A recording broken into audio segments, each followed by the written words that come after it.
Terpujilah Tuhan. Haleluya. Shalom semua.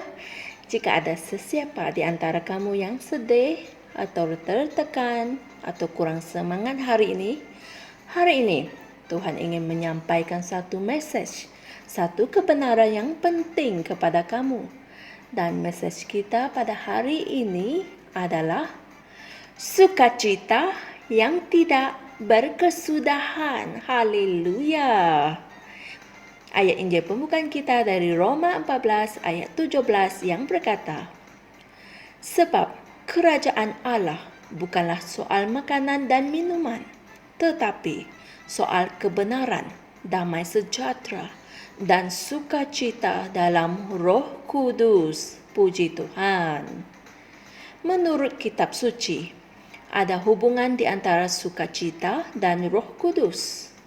Roma 15 ayat 13 mengatakan, semoga Allah, sumber pengharapan, memenuhi kamu dengan segala sukacita dan damai sejahtera dalam iman kamu, supaya oleh kekuatan Roh Kudus, kamu berlimpah-limpah dalam pengharapan. Haleluya.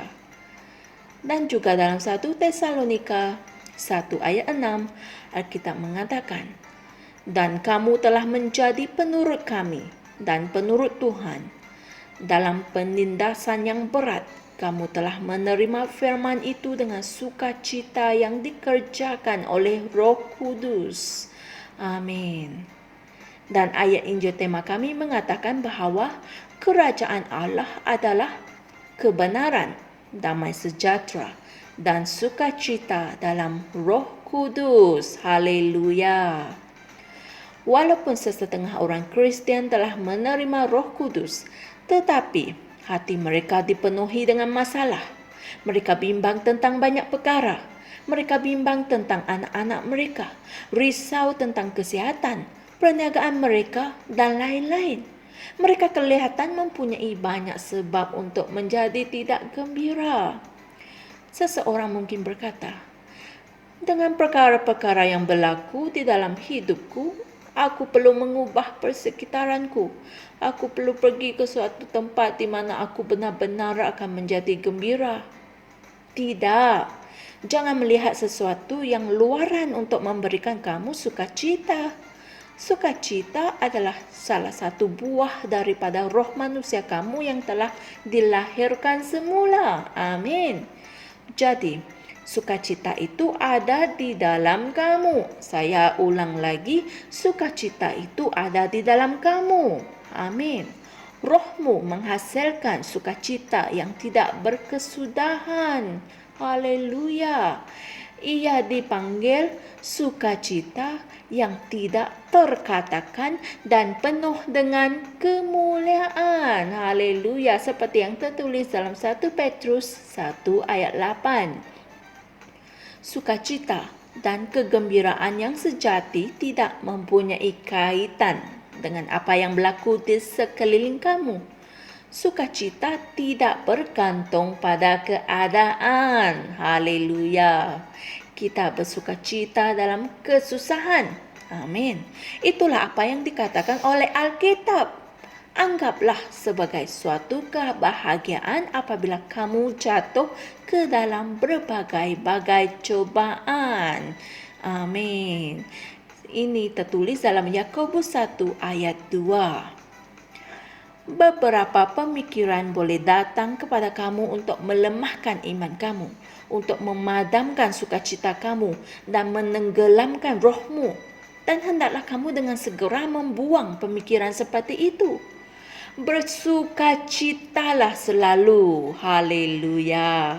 Roh Tuhan melakukan lebih banyak perkara untuk kita dan dengan kita dalam suasana sukacita dan kegembiraan.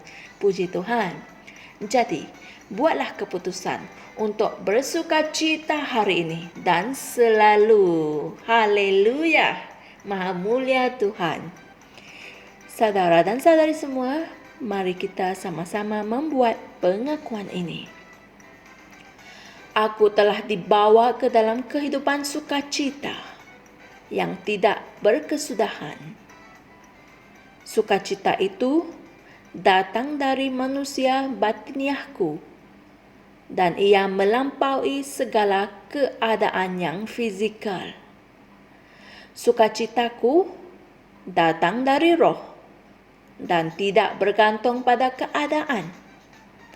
Aku sentiasa kuat dan ceria kerana sukacita Tuhan adalah kekuatanku.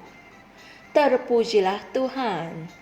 Untuk memahami dengan lebih lanjut topik perkongsian kita pada hari ini, renungkan ayat-ayat Injil berikut.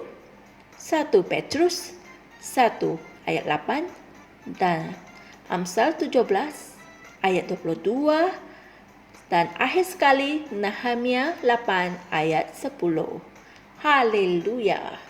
Sukacita kita datang dari roh dan tidak bergantung pada keadaan. Sukacita Tuhan adalah kekuatan kita. Amin. Nyatakan pengakuan itu tadi kepada diri kamu berulang-ulang kali sehinggalah kebenaran itu menjadi sebati dengan roh kamu. Puji Tuhan. Jumpa lagi esok dan kongsikan firman ini pada teman-teman yang lain. Dan jangan lupa subscribe. Tuhan berkati. Shalom. Kami percaya saudara-saudari semua telah diberkati dengan perkongsian firman dari Rhapsody Reality. Bagi sesiapa yang ingin menjadikan Yesus Kristus sebagai Tuhan dalam kehidupanmu, kamu boleh mengucapkan doa ini bersama dengan saya. Ya Tuhan Allah, aku mempercayai Yesus Kristus, Anak Allah yang hidup dengan sepenuh hatiku. Aku percaya Dia telah mati untukku dan Allah telah membangkitkan Dia dari kematian. Aku percaya Dia hidup hari ini. Aku mengaku dengan mulutku bahawa Yesus Kristus adalah Tuhan dalam hidupku mulai dari hari ini. Melalui Dia dan di dalam nama-Nya, aku mempunyai kehidupan yang kekal. Aku telah dilahirkan semula. Terima kasih Allah kerana menyelamatkan jiwaku. Aku sekarang adalah anak Allah. Haleluya. Tahniah, sekarang kamu telah menjadi anak Allah. Untuk apa-apa sebarang pertanyaan atau untuk mendapatkan lebih banyak maklumat mengenai bagaimana untuk bertumbuh sebagai seorang Kristian, anda semua boleh hantar mesej di akaun Facebook kami atau email kami di tni.msia@gmail.com. Sekali lagi, tni.msia@gmail.com. Tuhan berkati anda semua.